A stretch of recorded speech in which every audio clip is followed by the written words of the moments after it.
John Cale. Why do you want to be in the Secret Service? I can't think of a more important job than protecting the president. White House Down shows the Secret Service in a time of crisis, but what's going on in the minds of the people who jump in front of that bullet?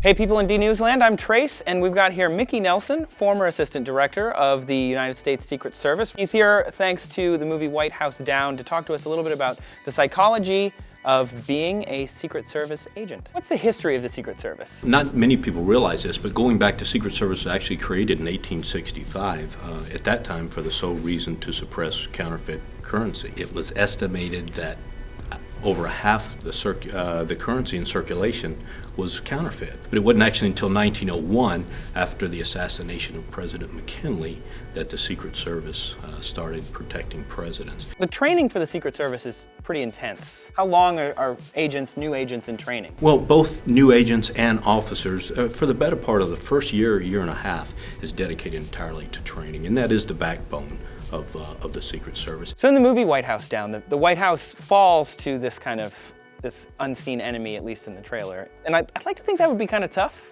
You know, I would think that you guys would put up quite the fight. I'd like to think that also, and it's no secret that the Secret Service does deploy a lot of assets in and around the White House.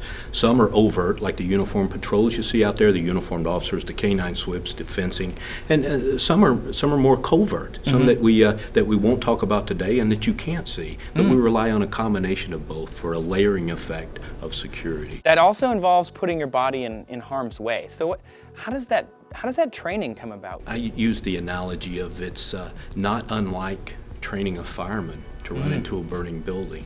It's not unlike training a soldier to move into harm's way under fire.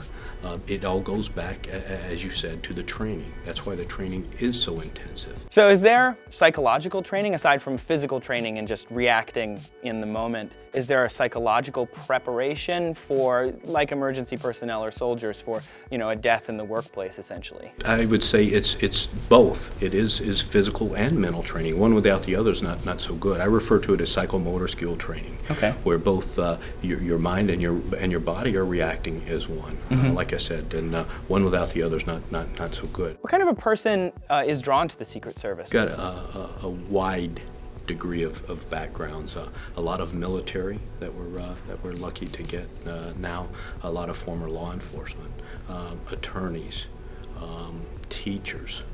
I would never have guessed teachers. Yeah, we got a lot of teachers, believe it or not. So in the movie, the Secret Service seems pretty badass, I have to say. Is it really? Thank you. Are you guys really that badass? I don't know if I would characterize it in those terms. The men and women of the Secret Service are all very talented individuals, have done a lot of things before they ever get to us, whether it be in the military, prior law enforcement, prior technicals, teachers, they run the gamut.